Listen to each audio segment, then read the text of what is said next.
I'm Riley, and I was crushed when I found out that the man I married was a freaking cheater. Jim and I were together for 8 years before we got married. We were your classic high school sweethearts who had seemingly made it to the finish line. But we didn't live happily ever after. One day, quite randomly, I found out that Jim was cheating. It was an employee of his who contacted me. My husband was actually a decent businessman in a small city. You may or may not recognize me, so I did use fake names. I'm Riley, and you will also know more about my husband Jim and mother-in-law Tina. So Jim's employee reached out to me with proof that my husband was cheating. I was in denial for a week, but guess who snapped me out of my denial? My husband Jim. He came home and said, "I want a divorce. I'll be filing soon, but I already made the decision. I thought you should know. I don't want to be with you anymore." What? Why, Jim? I don't understand. There has to be a reason for this. Well, I just don't love you anymore. So it is true. You are having an affair.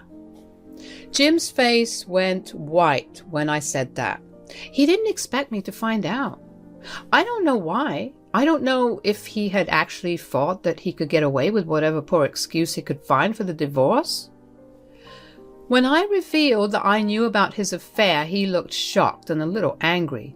He said, "I don't know what you're talking about. I'm not in love with you anymore, so we are divorcing. We will split amicably and keep what's ours.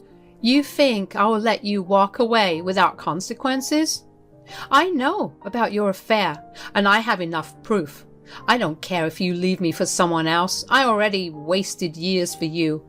I am not doing that anymore, but I will go after your assets, as the prenup states." Let's not make things difficult, Riley. We don't have to strictly follow the prenup. We can sort this out between ourselves. I knew why he was so against me bringing up the affair. You see, me and Jim had a prenup in place. It was done in his insistence. He wanted to protect himself in case of a divorce and didn't want me to cheat and get away with it. I was fine with it because I wasn't going to cheat anyway, and the prenup terms looked fair. Now, Jim hadn't realized that he would one day end up being the one to cheat. He found himself in a tough position because he really did want to marry his mistress. I looked her up, and I'm not kidding you when I say that she looks like a supermodel. Good for Jim, I guess. Anyway, the affair slowly took away all the feelings I had for Jim. I was now filled with the rage instead of being heartbroken. Jim wanted to screw me over and take away what is rightfully mine. I wasn't going to let that happen. I said, "Let me be clear about one thing, Jim. I am going to get what is rightfully mine. I know you don't want to talk about your affair because of the prenup. Sadly for you, I already have a mountain of evidence against you. Damn you, Riley, why can't you just leave me alone? Just let us split amicably." You are the one who insisted on the prenup, Jim. You can't fault me for trying to uphold it. Besides, why would I let go of the opportunity to take your money? Say what you say, Jim. I will uphold the prenup and bring up your affair. This won't end well for you, Riley. Let me be clear about that. I will find a way to make things even. I won't let you take away my money. Jim's threat loomed in the air even after he left the house. I was already on the verge of tears and broke down when he left, presumably to be with his mistress. I cried from anger and sadness. I didn't know how I chose such a wrong man for me. I wasted years of my life loving the wrong man. But I wasn't going to sit back and let him do what he wanted. I wanted to take matters into my own hands, so I immediately called Tina, my mother-in-law, who is one of the closest people I have. I know many of you have really horrible mother-in-laws, but my one is just a gem of a woman. Tina is super wealthy like her son, but his exact opposite. Tina was a woman of morals and treated everyone with love and respect. She was very confused as to why we were divorcing. I chose not to tell her everything because I was afraid she would side with Jim. I do have some childhood trauma from my parents abandoning me, so I was scared I would lose Tina as well. Tina did her best to convince both of us to reconcile because she didn't know what went wrong. Eventually, I moved out of Jim's house and got my own apartment. Tina was sad but more angry at Jim because he was the one who initiated the divorce. Jim probably thought that once he told his mom everything, she would side with him. He was her son after all.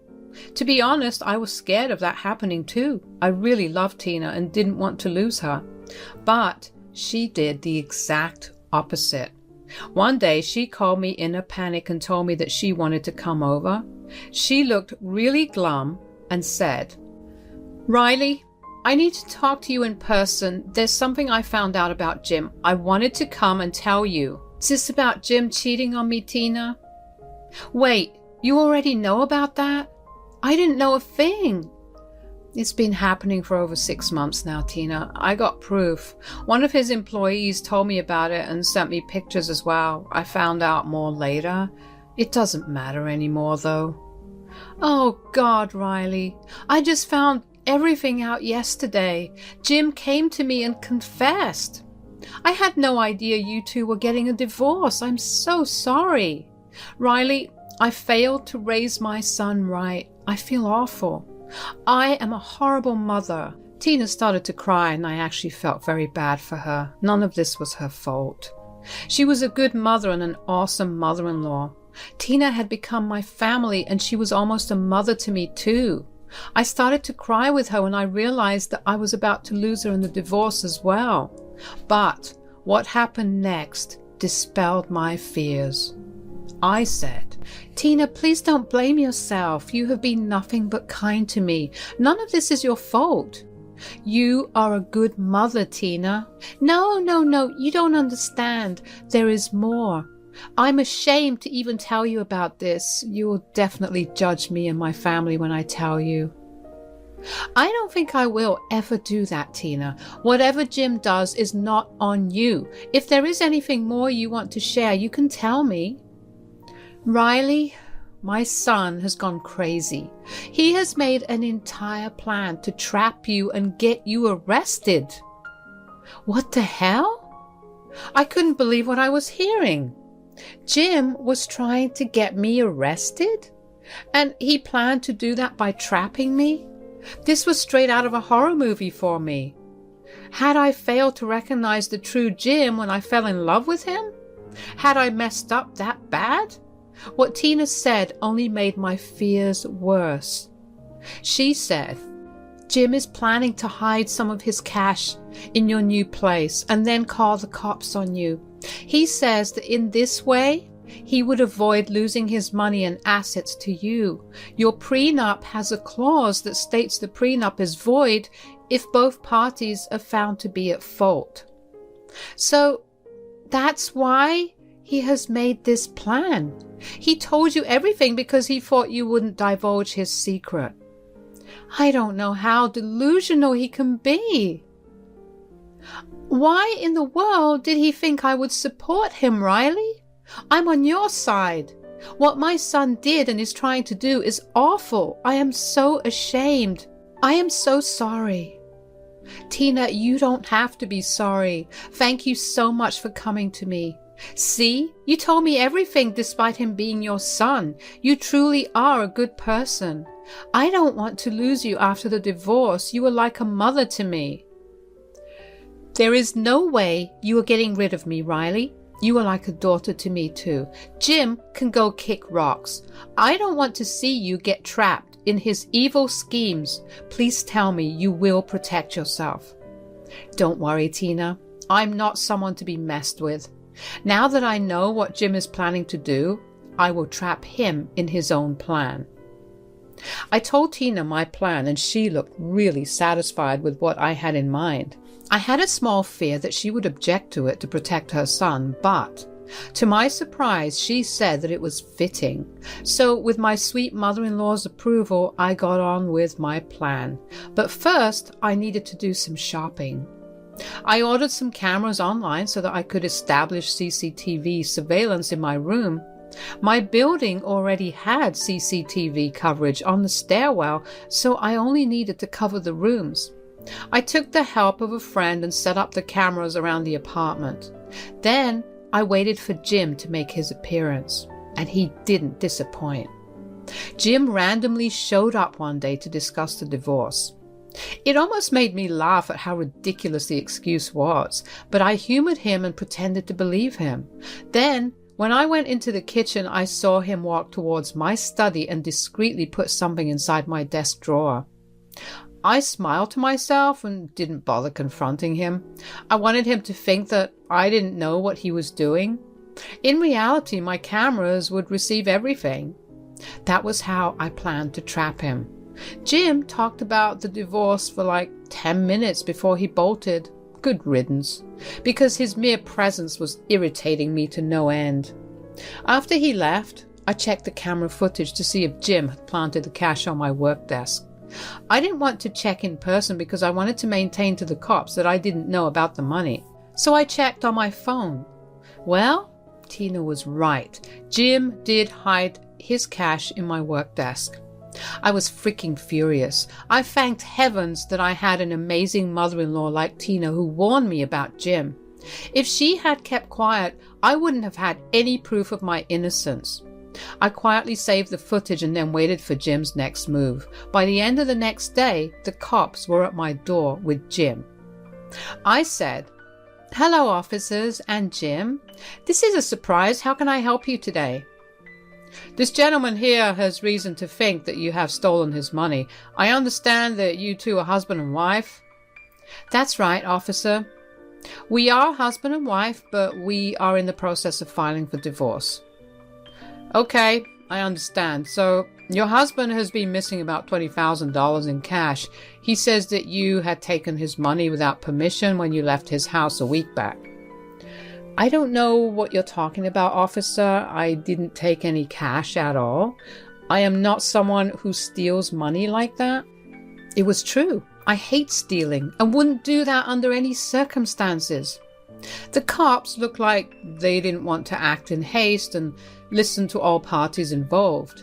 Jim didn't like that at all. He immediately jumped in and said, "Officer, she's lying. I'm sure she is the one who stole my money.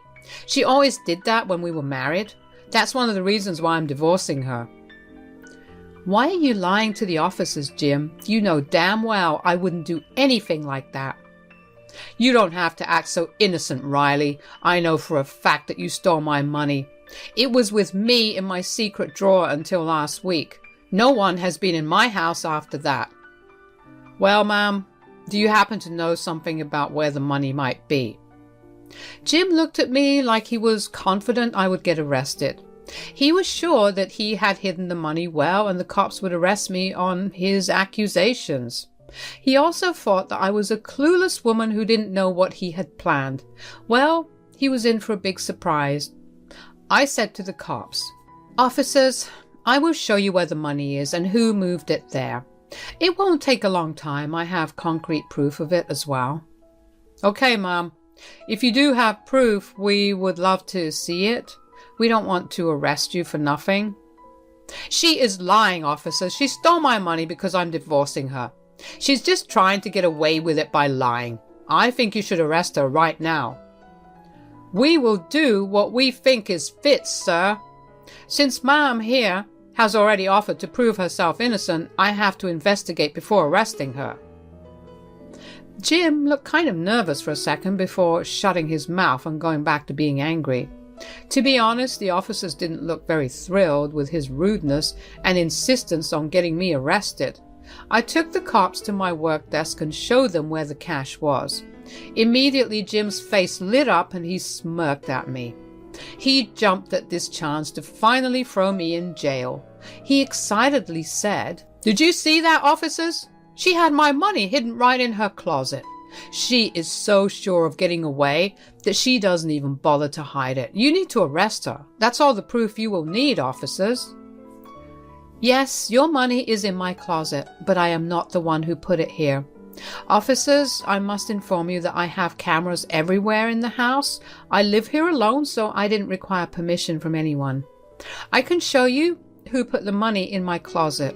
If it was me, you would see me in the CCTVs as well. What? You have cameras in the house? Well, we don't need to see any videos. The money was found in your closet, and that's proof enough to prove your guilt. We don't need more proof. I think we can speak for ourselves, sir. You need to let us do our job instead of telling us what to do. Ma'am, you can show us the camera footage if you will. Sure, have a look. I don't have any problem showing you what happened to the money and how it ended up here. I pulled out my phone and showed the cops a video of what happened last night. I didn't have to worry about personal videos because I changed in my closet or the bathroom. When I presented my phone to the cops, Jim seemed to be in a panic mode. He didn't know what kind of footage I had, but he knew that I wasn't lying about the cameras. When the cops were done seeing the camera footage, they said, "All right, sir, we've seen all the footage and saw you put yours in her closet. Looks like you planted the money here to get your wife arrested, sir." "What are you talking about, officers?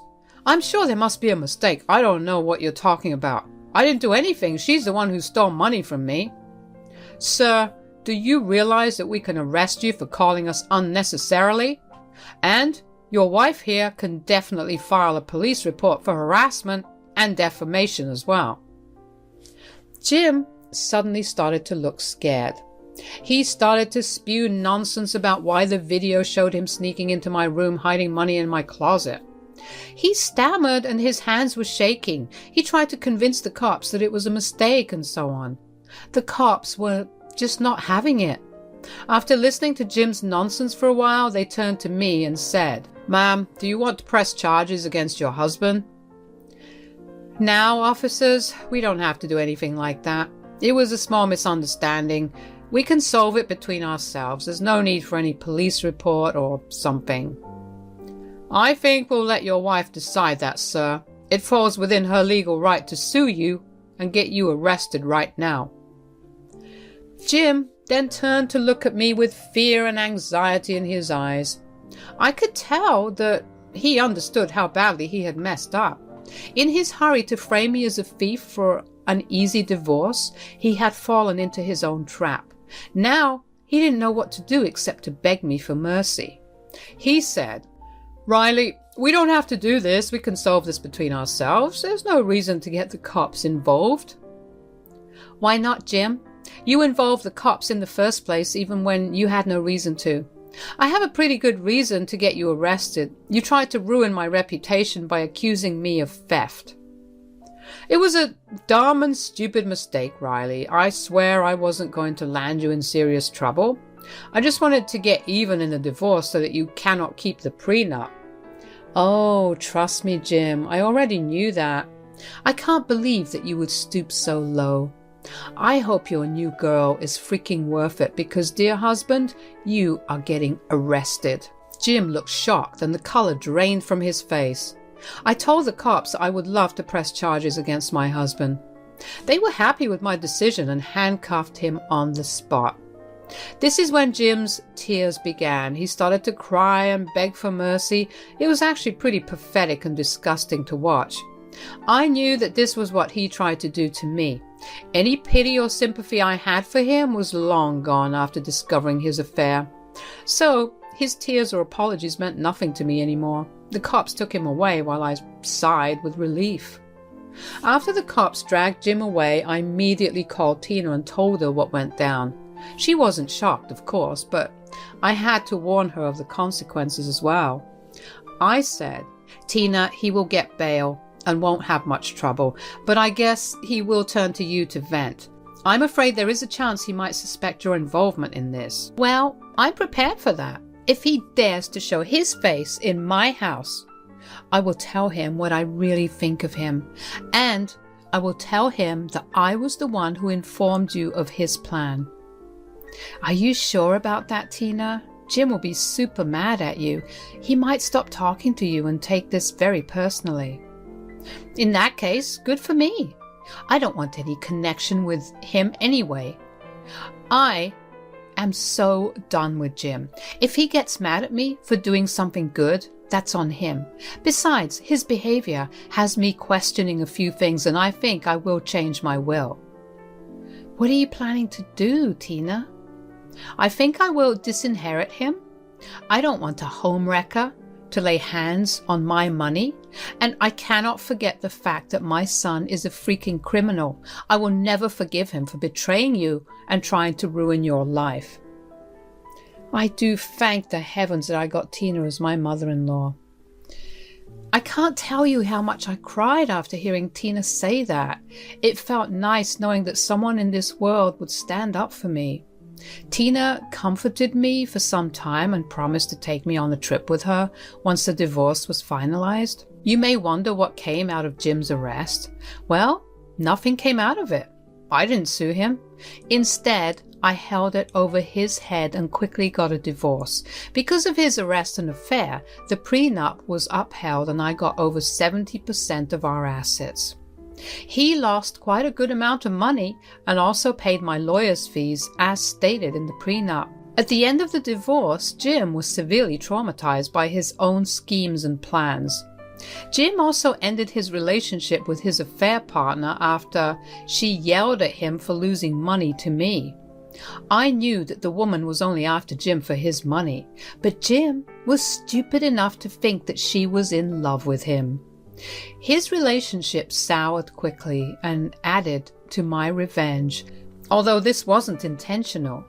Tina and Jim are no longer on speaking terms. They see each other at family events and still don't talk. After the news of our divorce, affair, and arrest came out, Jim actually lost a good bit of family members as well. They found his behavior atrocious and immediately proceeded to cut him off. He is still being constantly criticized long after our divorce was already over. Tina and Jim had a huge argument where she told him that she was disowning him. Jim was not happy, of course. He had lost his mom, wife, and mistress in a matter of months. Now, he's all alone, trying to rebuild his savings and his reputation. Now, let me tell you about me. I'm probably at the best freaking stage in my life. The divorce made me even richer than before, as Tina had promised. We took a trip together for a week in Hawaii. We had a great time bonding even better. It's been a year since my divorce and we actually had a trip planned next month to Spain. I haven't started dating again yet because of some mental health problems that I'm seeing a therapist for it. Life is good and I'm taking time to relax and learn to be on my own again.